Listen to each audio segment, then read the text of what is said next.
गर्मी, बारिश, बर्फ, सब कुछ देख लिया और रास्ते पे हजारों लोगों से बात हुई। यात्रा के अंदर से, भीड़ से एक बहुत अच्छा सुंदर नारा आया, नफरत के बाजार में मोहब्बत की दुकान खोलनी है। क्योंकि ये देश नफरत का नहीं है, हिंसा का नहीं है, मोहब्बत का देश है। मगर बीजेपी, आरएसएस के लोग जहां भी जाते हैं भाई को भाई से लड़ा देते हैं, नफरत फैला देते हैं। तो विचारधारा की लड़ाई है। पहली यात्रा में बहुत सारे लोग आए, पैदल चले, गुजरात के लोग हमसे कहते हैं, देखे आपने यात्रा की मगर गुजरात तो आए नहीं, केम छो तो नहीं बोला आपने। मणिपुर के लोगों ने कहा, उड़ीसा के लोगों ने कहा कि आपने साउथ से नॉर्थ कर दी, ईस्ट से वेस्ट करनी चाहिए। तो हमने बात मान ली। आज मैं आपके सामने यहां हाजिर हूं। अब यहां पे आदिवासी भाई हैं, गरीब लोग हैं, अलग अलग वर्ग के लोग हैं। यहां पे कोई आदिवासी युवा है? आप आ जाओ। आपका नाम क्या है? बताओ, आ जाओ, यहां बैठ जाओ। यहां ब्रदर इधर आओ।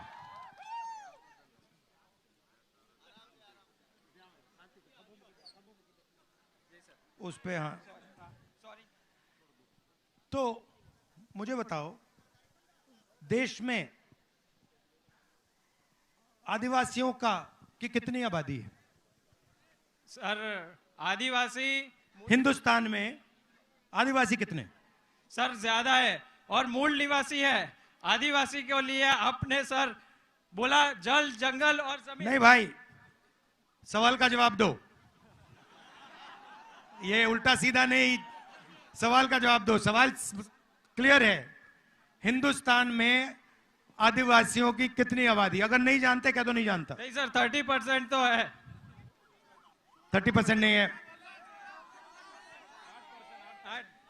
आदिवासी हिंदुस्तान में 8% है। ठीक है, ये आप नंबर याद रखो। तो 8% अगर आपकी आबादी है तो कम से कम कितनी हिस्सेदारी होनी चाहिए? 8% है तो हमारी सर संविधान के हिसाब से 8% तो बनती है। तो कम से कम, अगर आप कम से कम करें तो अगर आपकी आबादी 8% है तो आपकी भागीदारी भी 8% होनी चाहिए। सही है गलत? ये एम्बुलेंस है क्या भैया? एम्बुलेंस है, इसको निकलवा दो।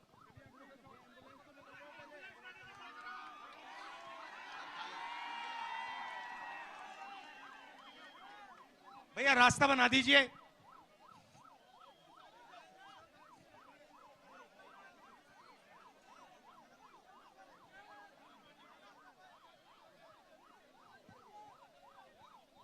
तो आपकी भागीदारी 8%।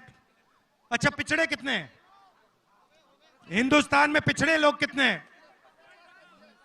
50%। दलित कितने? 15। माइनॉरिटी कितने? 15। गरीब जनरल कास्ट के कितने लोग? 5%।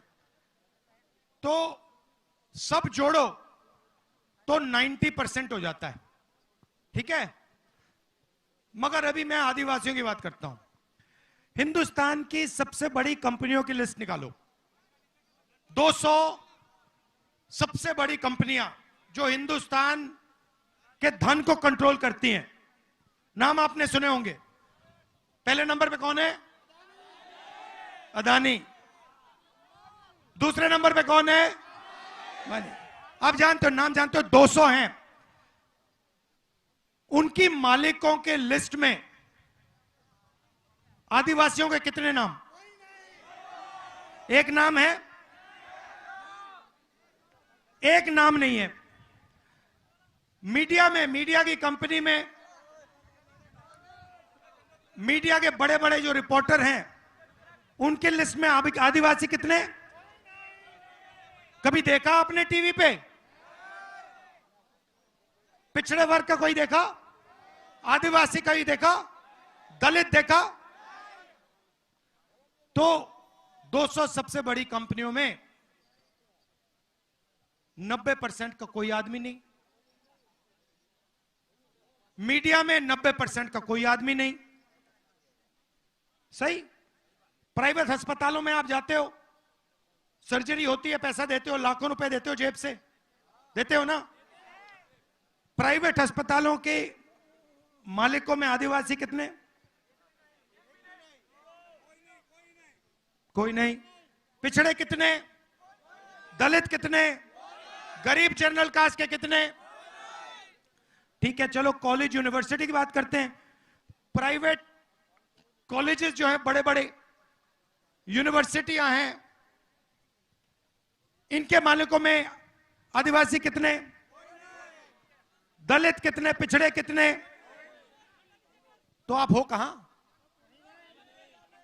आप हो 8%, पिछड़े 50%, दलित 15%, माइनॉरिटी 15%, 90% है आपकी आबादी। आप हो कहां? भागीदारी कहां है आपकी? ना आप कॉर्पोरेट्स में हो, ना आप मीडिया में हो, ना आप प्राइवेट अस्पतालों को चलाते हो, ना आप प्राइवेट कॉलेज यूनिवर्सिटी को चलाते हो। तो ठीक है, फिर आप कहोगे नहीं भैया हमारे लोग तो ब्यूरोक्रेसी में हैं, ब्यूरोक्रेसी में है हमारे लोग। दिल्ली की सरकार को, हिंदुस्तान की सरकार को 90 लोग चलाते हैं, आईएएस अफसर हैं। उनकी लिस्ट मैंने निकाली जो हिंदुस्तान के बजट को बांटते हैं। मतलब ये सड़क का पैसा जो आता है ना, वो लोग निर्णय लेते हैं। नेशनल हाईवे बनती है, वहां पे वो लोग निर्णय लेते हैं कि भैया इतना पैसा हम गुजरात की नेशनल हाईवे में डालेंगे, सेना में इतना जाएगा, स्वास्थ्य में इतना जाएगा। ये 90 लोग डिसीजन लेते हैं। नरेंद्र मोदी नहीं लेता, ये 90 लोग लेते हैं। इनमें से आदिवासी कितने? एक है। मैंने चेक किया, एक बंदा है, उसको कोने में बैठा रखा है।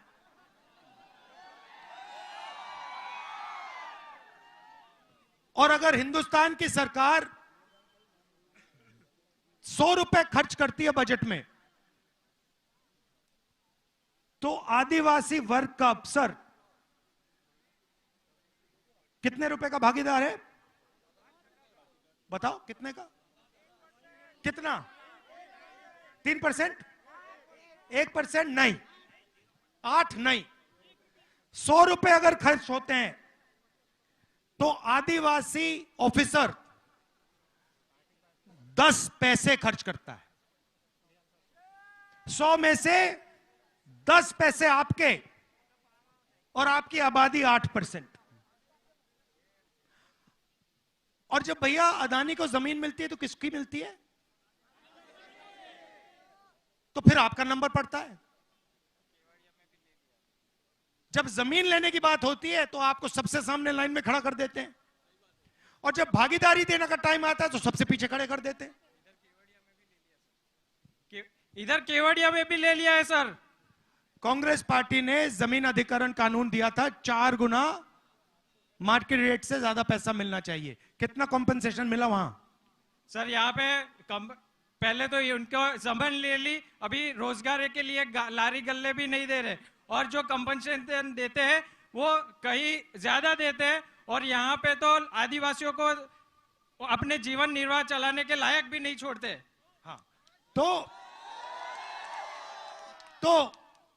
आपका जल, आपका जंगल, आपकी जमीन उठा के ले जाते हैं, आपसे कहते हैं भैया विकास होगा, और फिर जब आप देखते हो आपको कहीं भी देश में भागीदारी नहीं मिलती।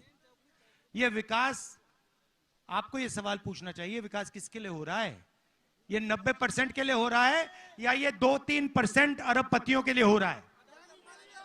अदानी अंबानी का हो रहा है। अच्छा, नई बात निकाली इन्होंने। आपको क्या कहा जाता है? आपके समाज को क्या कहा जाता है? आप कौन हो? आदिवासी, राइट? आदिवासी शब्द का क्या मतलब? हाँ, क्या मतलब है इसका, आदिवासी का? आदिवासी यहाँ देश के मूल मालिक है और जल जंगल जमीन पे सबसे पहला अधिकार है। और कांग्रेस और राहुल जी ये हर जगह, छत्तीसगढ़, झारखंड और जहां पे भी हम कांग्रेस गई है और ये एक ही बात चलाई है। तो आदिवासी का मतलब हिंदुस्तान की जमीन के पहले मालिक। मतलब जब यहां कोई नहीं था, जंगल था, तब भी आदिवासी यहां हिंदुस्तान के मालिक थे, बराबर थे। अब इस शब्द का मतलब क्या है कि अगर आदिवासी हिंदुस्तान के मालिक, सबसे पहले मालिक थे, तो हिंदुस्तान में आदिवासियों को भागीदारी मिलनी चाहिए। उनकी जमीन, उनका जल, उनका जंगल उनको मिलना चाहिए। इसका यह मतलब, शब्द का यह मतलब है। जब मैं आपको आदिवासी कहता हूं, मैं आपसे कह रहा हूं कि भैया ये जो देश है इसकी जमीन पहले आपकी हुआ करती थी और इस जमीन का, जल का, जंगल का अधिकार आपका है। इस शब्द का यह मतलब है। वनवासी का क्या मतलब है? वनवासी मतलब जो जंगल में रहते हैं।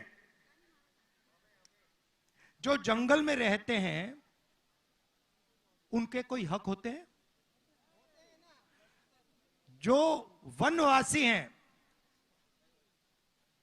बीजेपी आपको वनवासी कहती है, आपको आदिवासी नहीं कहती है। सही? उनके भाषण देखो, वो सब टाइम कहते हैं वनवासी। ये उन्होंने आपका नाम क्यों बदला? क्योंकि ये आपको अधिकार नहीं देना चाहते हैं और ये चाहते हैं कि आपको ये वनवासी कहें और आस्ते आस्ते आस्ते आस्ते हिंदुस्तान में वन खत्म हो जाए। और फिर जब वन खत्म हो जाएगा आपसे कहेंगे भैया आप वनवासी हो, मगर जंगल तो है ही नहीं। तो जंगल गया, पानी गया, जल गया, आप तो कहीं के नहीं रहे। तो ये फर्क है सोच में। अब आप मुझे कहोगे आगे का रास्ता क्या है? सबसे पहले मैं आपको याद दिलाना चाहता हूं कि चाहे वो पैसा कानून हो, चाहे वो जमीन अधिग्रहण बिल हो, चाहे वो ट्राइबल एक्ट हो, ये तीनों ऐतिहासिक काम कांग्रेस पार्टी ने आपके साथ मिलकर आपके लिए किए थे। और मैं आपको यहां आश्वासन देना चाहता हूं, सबसे पहला कि आप आदिवासी हो, आप वनवासी नहीं हो और आपका जो हक है जल का, जमीन का, जंगल का, वो आपका है और कांग्रेस पार्टी वो आपको दिलवाएगी। और जो हमने जमीन अधिग्रहण बिल का कानून लागू किया था, फॉरेस्ट राइट एक्ट लागू किया था, उसको हम फिर से ठीक से इंप्लीमेंट करेंगे और जो आपको जमीन मिलनी चाहिए, जो आपका हक है, वो हम आपके हवाले करवा देंगे। अब दूसरा मामला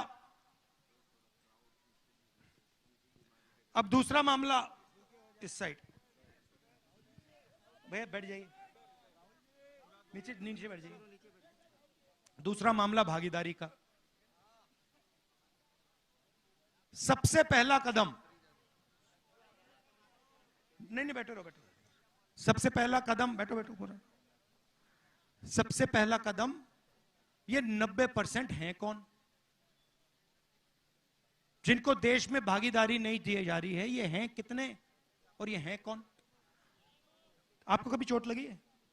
हाथ में, पैर में कभी चोट लगी? लगी थी सर। लगी है। अस्पताल गया हूं। डॉक्टर ने आपसे कहा कि भैया चोट लगी तो एक्सरे करते हैं? जी। एक्सरे क्यों कराया जाता है? अंदर की जख्म जानने के लिए। तो ये तो सबको मालूम है कि हिंदुस्तान में गरीबों के दिल के अंदर जख्म है, राइट?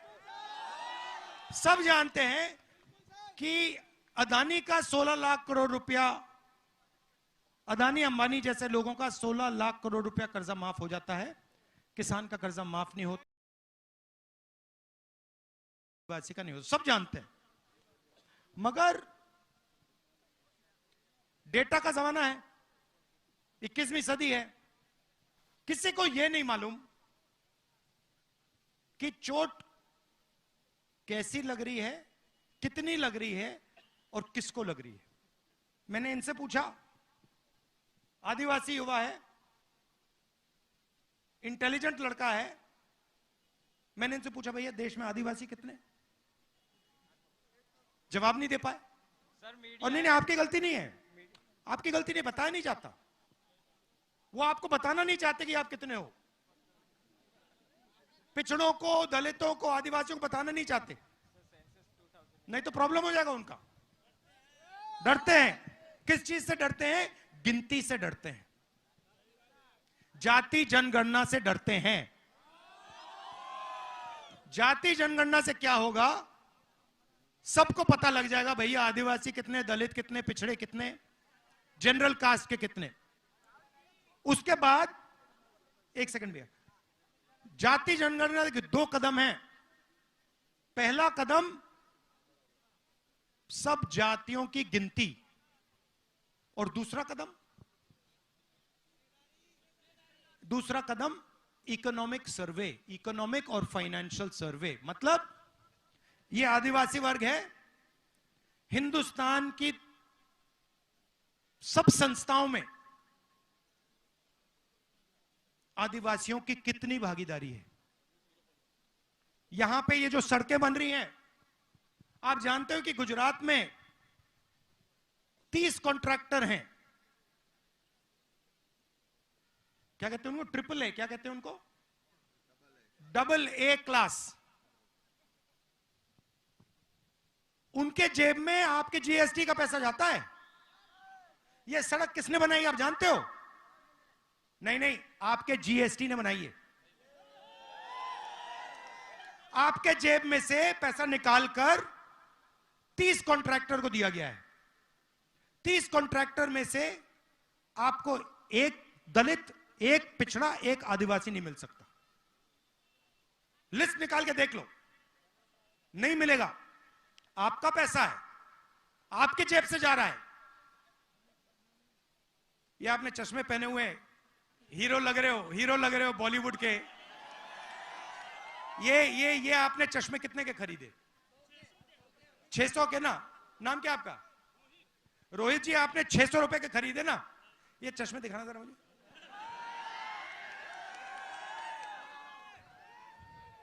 ये जो चश्मे खरीदे रोहित ने,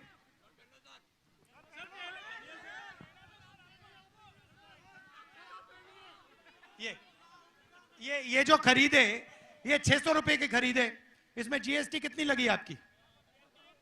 28%। अच्छा, अगर यही चश्मा अदानी खरीदता तो उसके कितने लगते? 28।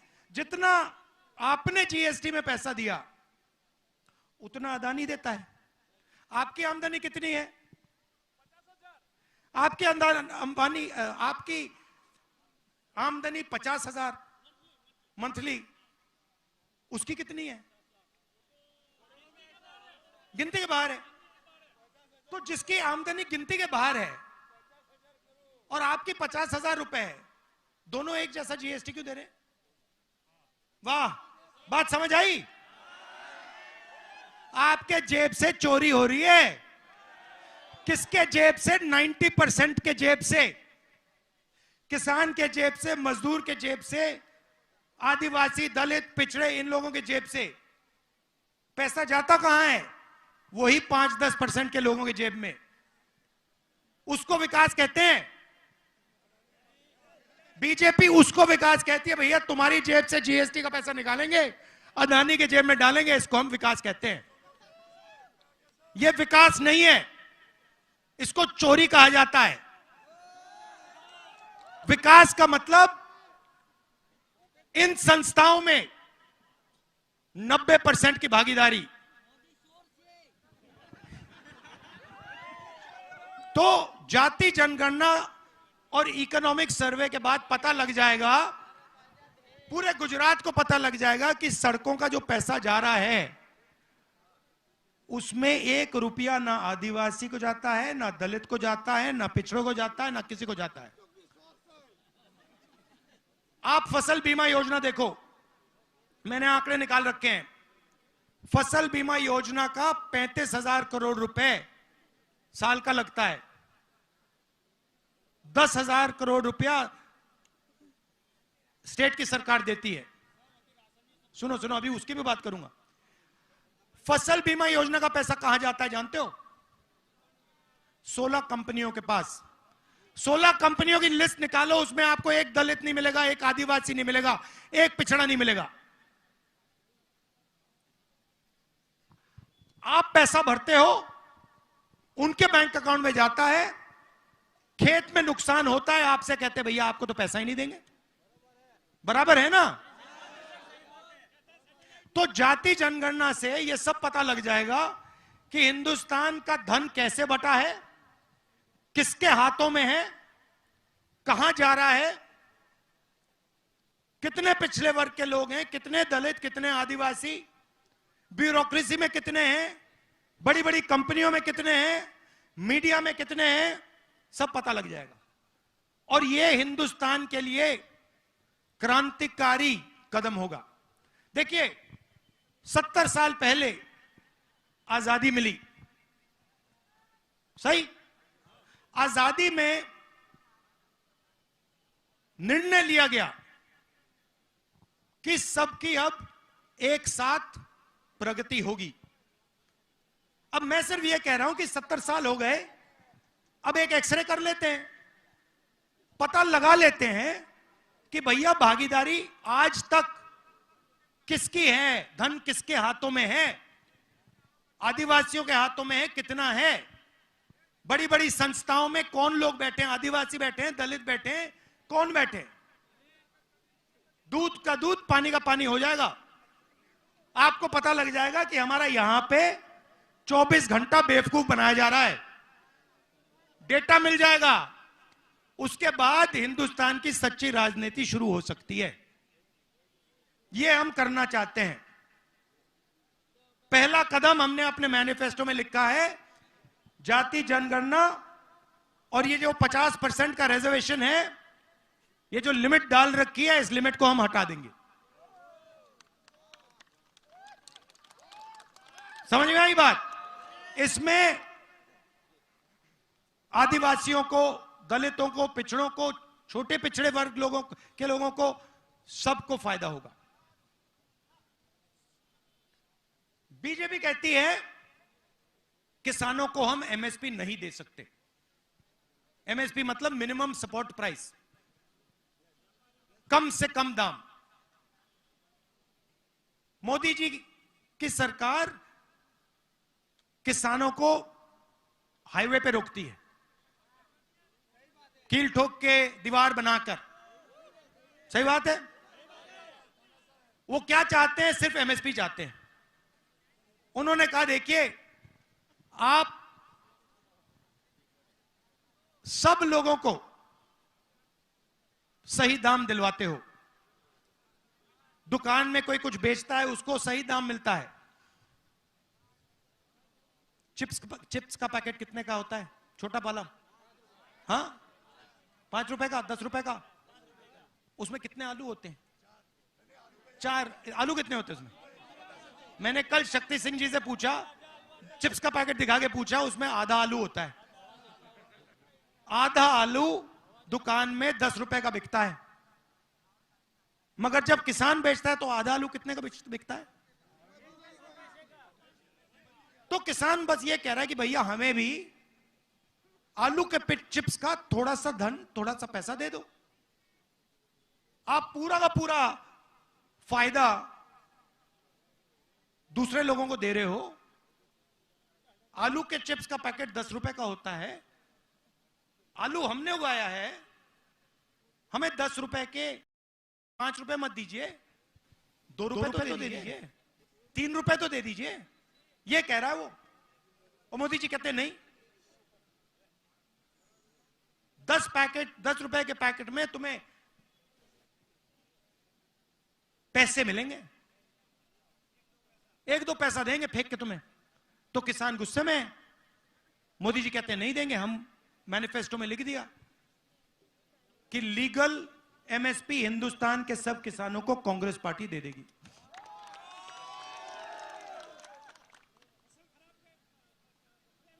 बोलो बोलो भैया, खुल के बोलो, ये बीजेपी की मीटिंग नहीं है, ये कांग्रेस वालों की है। हाँ,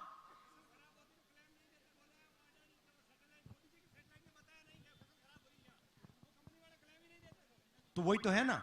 मगर जो फसल बीमा योजना है उसका जो पैसा सरकार देती है वो आपके जेब में से निकलता है। अच्छा आप बताओ, हाँ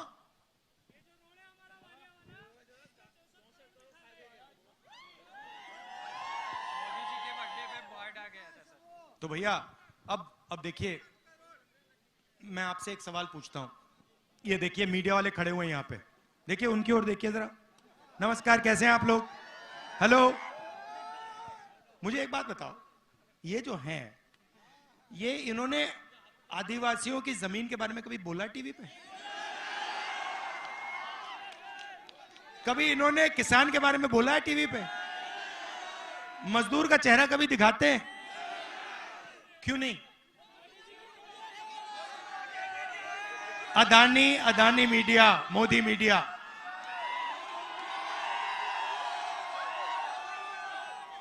ये आपका ध्यान इधर उधर करते हैं।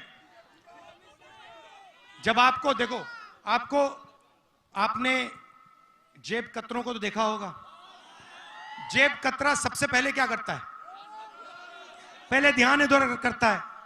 देखो, पहले कहता है भैया उधर देखो, उधर देखो भैया, ओ उधर देखो।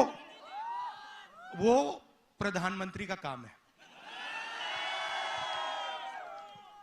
भाई और बहनों, उधर देखो, थाली बजाओ,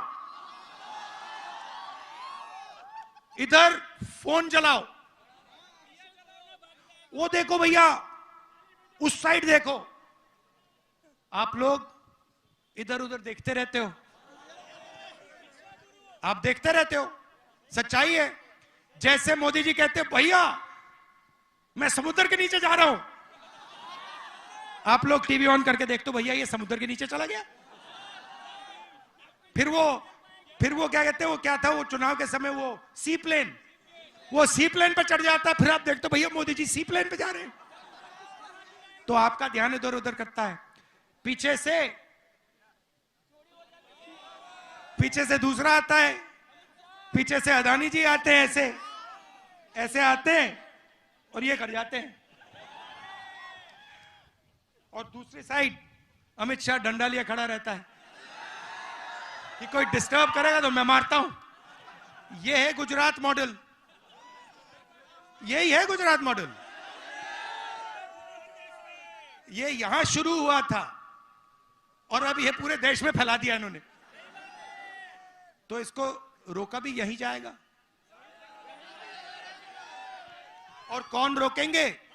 आप लोग रोकोगे, गरीब लोग रोकेंगे, किसान, दलित, आदिवासी, पिछड़े, ये लोग रोकेंगे। सही बात है। और ये रुकेगा, देख लेना। मगर ये मत भूलिए, जाति जनगणना क्रांतिकारी कदम है। ये आपको छोड़ना नहीं है, ये छोड़ना नहीं है आपको। ये आपको आपका ये दरवाजा खोल देगा, दीवार तोड़ देगा। ये भूलिए मत मेरी बात। मेरा लक्ष्य है कि हिंदुस्तान का जो धन है, जो संस्थाएं हैं, उनमें हिंदुस्तान के सब लोगों को भागीदारी मिले। चाहे वो शिक्षा हो, स्वास्थ्य हो, बड़ी बड़ी कंपनियां हो, मीडिया हो। मेरी सोच है कि सब लोगों की भागीदारी होनी चाहिए, सब लोगों को जगह मिलनी चाहिए। और पहला कदम, क्रांतिकारी कदम जाति जनगणना है, फाइनेंशियल सर्वे है, इकोनॉमिक सर्वे है, भूलना नहीं है। एक बात अगर आप इस भाषण से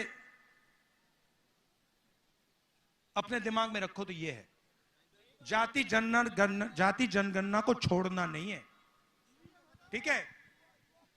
अब आखिरी बात बोलना चाहता हूं, कहां है? अच्छा, यहां पे ऐसे युवा हैं जो पहले आर्मी में जाना चाहते थे, कोई है यहां पे? ये देखो हाथ उठ गए,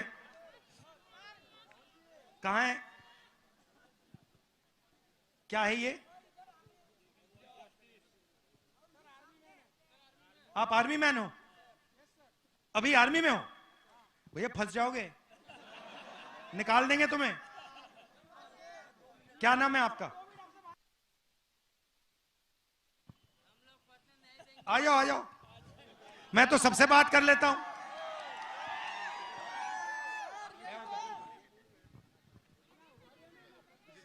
थैंक यू ब्रदर।